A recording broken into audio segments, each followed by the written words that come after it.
दोस्तों जरा सोच कर देखिए कैसा लगेगा आपको कि लोग आपसे दूर दूर रह रहे हो, आपके छुई हुई चीज को अपवित्र समझ रहे हो, आपको आपकी जाति के नाम पर बेइज्जत किया जा रहा हो, आपके साथ ऐसा व्यवहार किया जा रहा हो जैसे कि आप मनुष्य ही ना हो। डॉक्टर भीमराव अंबेडकर को भारतीय संविधान के पिता और दलितों के सबसे बड़े राजनेता के रूप में जाना जाता है। उनका महार जाति में जन्म हुआ था जो अछूत मानी जाती थी। महार लोग गरीब हुआ करते थे, उनके पास खुद की जमीन नहीं हुआ करती थी, उनके बच्चे भी वही काम करते थे जो वो खुद काम करते थे। अपनी जाति के कारण उन्हें सामाजिक और आर्थिक रूप से गहरा भेदभाव सहन करना पड़ा था। जब वो स्कूल जाते थे तब वो और उनके बड़े भाई इकलौते ऐसे दलित बच्चे थे जो स्कूल जाते थे और स्कूल से उन्हें कहा जाता था कि वे अपने घर से बोरी लेके आएं और क्लास में अलग कोने में बैठा करें, और उनको सेम जगह से पानी भी नहीं पीने दिया जाता था। उनके लिए स्पेशली एक अलग से मटका रखवाया गया था जिसमें से वो खुद भी पानी नहीं पी सकते थे। उसके लिए भी उन्होंने चपरासी लगवा रखा था। चपरासी उनको पानी देगा तब वो पानी पिएंगे। अगर चपरासी किसी दिन एब्सेंट हो गया तो उनको उस दिन प्यासा ही रहना पड़ेगा। दोस्तों आइए इस वीडियो में जानते हैं डॉक्टर भीमराव अम्बेडकर के बारे में।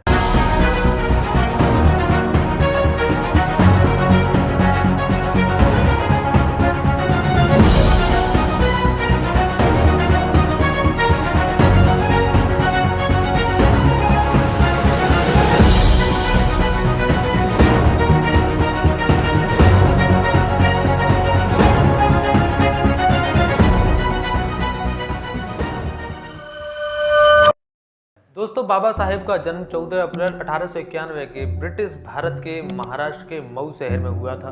वे रामजी सकपाल और भीमाबाई के 14th और आखिरी बच्चे थे, लेकिन वे प्रेजेंट टाइम के महाराष्ट्र के रत्नागिरी जिले के आवंडवे गांव के निवासी थे। उनके पिताजी रामजी सकपाल भारतीय सेना की मऊ छावनी में काम करते थे और वहां काम करते करते वे एक सूबेदार की पोस्ट तक पहुंच गए थे। 7 नवंबर 1900 को रामजी सकपाल ने अपने बेटे भीमराव का एडमिशन सतारा के एक गवर्नमेंट हाई स्कूल में करवा दिया। इसी दिन से उनकी एजुकेशन लाइफ स्टार्ट हो गई थी। तो 7 नवंबर से महाराष्ट्र में स्टूडेंट डे यानी विद्यार्थी दिवस के रूप में मनाया जाता है। अंबेडकर जी का सरनेम सकपाल के बजाय आबंडवेकर लिखवाया गया क्योंकि वो आबंडवेकर गांव से रिलेटेड था, क्योंकि कोंकण प्रांत के लोग अपना सरनेम अपने गांव के नाम पर रखते हैं। बाद में एक ब्राह्मण टीचर थे कृष्ण केशव अंबेडकर, वो भीमराव की इंटेलिजेंस से इतने इम्प्रेस है कि उन्होंने अपना सरल अंबेडकर नाम उनके नाम के पीछे जोड़ दिया। तब से वे आज तक अंबेडकर के नाम से जाने जाते हैं। जब उन्होंने क्लास 4th का एग्जाम पास किया तो दलितों में ये बहुत बड़ी बात थी। भीमराव जी की ये उपलब्धि दलितों के बीच में एक फंक्शन के रूप में सेलिब्रेट हुई थी। 1906 में भीमराव जी लगभग 15 साल के थे तब उनकी शादी एक 9 साल की लड़की रामाबाई से हो गई। उन दिनों छोटे छोटे बच्चों की शादी करा दी जाती थी। 1912 तक उन्होंने बॉम्बे यूनिवर्सिटी से इकोनॉमिक्स और पॉलिटिकल साइंस में बीए हासिल की और 2 फरवरी 1913 को उनके पिताजी रामजी सकपाल की मृत्यु हो गई।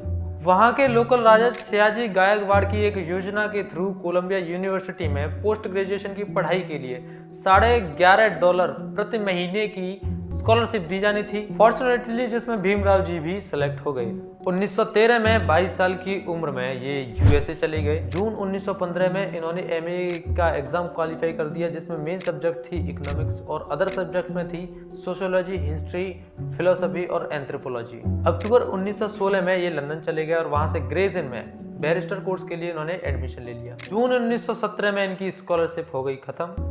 इनको वापस से अपनी पढ़ाई को बीच में छोड़ करके भारत वापस आना पड़ा। यहाँ आकर उन्हें बड़ौदा राज्य की सेक्रेटरी के रूप में काम मिल गया। जब वो भारत आए तो भारत आकर उनको फिर से अचानक से भेदभाव का सामना करना पड़ रहा था, जिससे निराश होकर, जिससे परेशान होकर उन्होंने अपनी नौकरी छोड़ दी। और इस घटना को उन्होंने अपनी autobiography waiting for a visa में भी बताया है। फिर वे एक प्राइवेट ट्यूटर और अकाउंटेंट का काम करने लग गए और उन्होंने कंसल्टिंग बिजनेस भी शुरू कर दिया। लेकिन ये सब सामाजिक स्थिति यानी कि भेदभाव जो चल रहा था उसकी वजह से सब विफल रहा, सब अनसक्सेसफुल रहा। फिर एक अंग्रेज जानकार जो कि मुंबई के फॉर्मर गवर्नर थे, उन्हीं की कॉलेज थी Sydenham college of commerce and economics, तो उस कॉलेज में उनको प्रोफेसर की जॉब मिल गई। भारत सरकार की एक कमेटी बनाई जा रही थी, भारत सरकार अधिनियम 1919।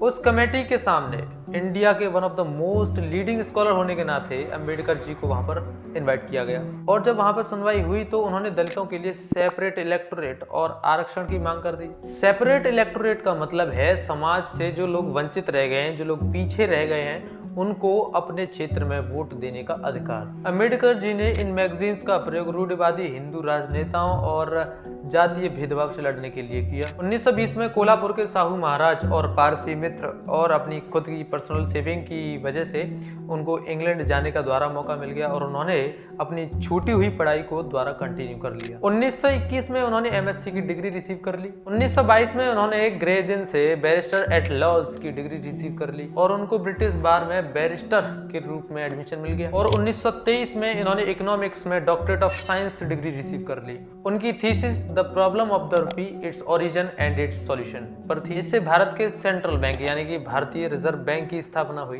लंदन से स्टडी कंप्लीट करके ये भारत लौटते टाइम ये 3 महीने के लिए जर्मनी में रुके, जहां पर बॉन यूनिवर्सिटी से इन्होंने इकोनॉमिक्स की पढ़ाई कंटिन्यू करी। सन 1927 तक आते आते डॉक्टर भीमराव अंबेडकर ने छुआछूत के खिलाफ एक व्यापक रूप से एक आंदोलन शुरू करने का फैसला कर लिया। उन्होंने पब्लिक मूवमेंट, सत्याग्रहों और जुलूसों से उन्होंने दलितों को मंदिर में प्रवेश करने के लिए स्ट्रगल किया। महाड़ शहर में अछूतों को पानी नहीं लेने दिया जाता था, तो वहां के रिजर्वॉयर से पानी लेने के अधिकार में उन्होंने सत्याग्रह चलाया।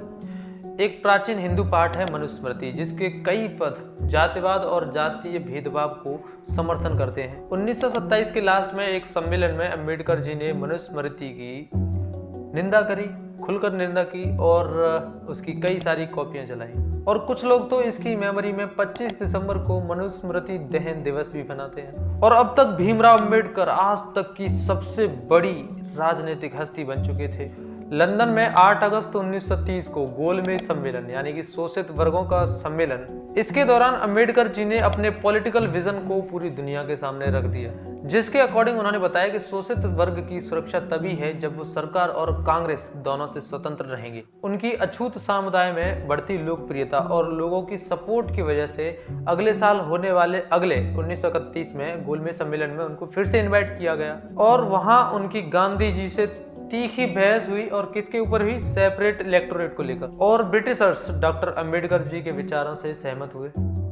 गांधी जी इस बात पर शंका जता रहे थे कि अगर इनको सेपरेट इलेक्टोरेट दे दिया तो हिंदू समाज में एकता नहीं रहेगी, हिंदू समाज टूट जाएगा।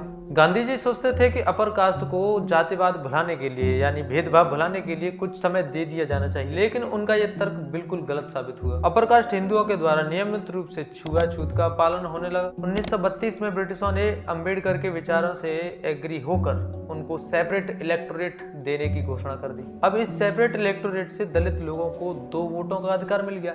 एक वोट से वे अपना रिप्रेजेंटेटिव चुन सकते हैं और एक जनरल क्लास से रिप्रेजेंटेटिव चुन सकते हैं। जब इस सेपरेट इलेक्टोरेट को देने की घोषणा की जा रही थी तब गांधी जी एक येरवाड़ा जेल में थे। जब इन्होंने उस घोषणा को सुना तब उन्होंने इसको बदलवाने के लिए प्रधानमंत्री जी को लेटर लिखा, लेकिन कोई सुनवाई ना होने की वजह से उन्होंने मरण व्रत धारण करने की घोषणा कर दी। तब अंबेडकर जी ने कहा गांधी जी को ये व्रत भारतीय स्वतंत्रता के लिए करना चाहिए था, लेकिन गांधी जी ने दलितों के विरोध के लिए ये व्रत रखा है। ये बड़ी ही अफसोसजनक बात है।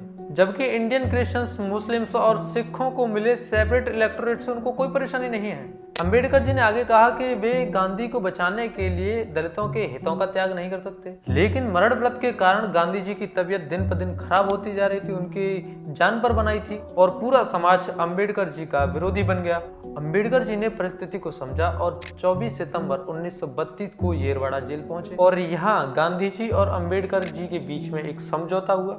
इसको पूना पैक्ट यानी पूना समझौता के नाम से जाना गया। इस पैक्ट के अकॉर्डिंग, इस समझौते के अकॉर्डिंग अंबेडकर जी ने सेपरेट इलेक्टोरेट को छोड़ने की घोषणा कर दी और साथ ही अछूत लोगों की शिक्षा के लिए सफिशिएंट फंड फिक्स करवाए और सरकारी नौकरियों में बिना किसी भेदभाव के दलितों की भर्तियों को इंश्योर करवाए। और इस तरह अंबेडकर ने महात्मा गांधी की जान बचाई।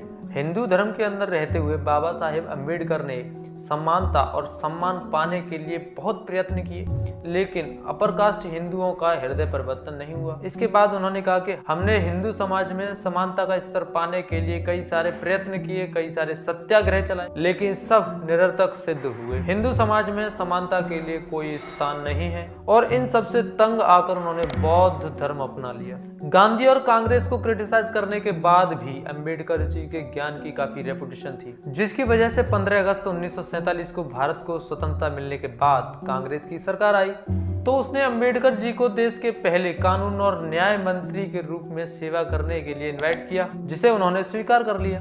29 अगस्त 1947 को स्वतंत्र भारत के एक नए कॉन्स्टिट्यूशन की कंस्ट्रक्शन के लिए ड्राफ्टिंग कमेटी का अध्यक्ष अंबेडकर जी को बनाया गया। अंबेडकर जी एक इंटेलेक्चुअल कॉन्स्टिट्यूशनल एक्सपर्ट थे। उन्होंने लगभग 60 देशों के संविधान को स्टडी किया था। अंबेडकर जी को भारत के संविधान का पिता भी कहा जाता है। संविधान सभा द्वारा 26 नवंबर 1949 को संविधान को अपनाया गया। संविधान बनने के बाद अंबेडकर जी ने कहा, मैं महसूस करता हूं कि संविधान काम करने लायक है, यह लचीला है, पर साथ ही यह इतना मजबूत भी है कि देश को शांति और युद्ध दोनों के समय जोड़ कर रख सके। वास्तव में मैं कह सकता हूं कि अगर कभी कुछ गलत हुआ तो इसका कारण यह नहीं होगा कि हमारा संविधान खराब है, बल्कि इसका उपयोग करने वाला मनुष्य अधम है। और 6 दिसंबर 1956 को डॉक्टर भीमराव अंबेडकर जी का निधन हो गया। डॉक्टर भीमराव अंबेडकर जी एक मिलिटेंट और एक इंटेलेक्चुअल लेखक थे। उन्होंने ढेर सारी किताबें लिखी थी। इकोनॉमिक्स में नोबेल प्राइज जीतने वाले अमर्त्य सेन भी अंबेडकर जी से कहते हैं कि अंबेडकर जी इकोनॉमिक्स सब्जेक्ट में मेरे पिता हैं। अंबेडकर जी के जीवन पर कई सारी फिल्म बनी है और 1990 में अंबेडकर जी को मरणोपरांत भारत का सर्वोच्च पुरस्कार भारत रत्न से सम्मानित किया गया। भले ही डॉक्टर भीमराव अंबेडकर हमारे बीच में ना रहे हों, लेकिन उनके योगदानों को ये भारत देश सदा सदा के लिए, युगों युगों के लिए याद रखेगा। दोस्तों 5 सेकंड में आपको मेरा एक काम करना है, वीडियो को लाइक करना है और चैनल को सब्सक्राइब करना है, तभी हमारा चैनल उठ पाएगा।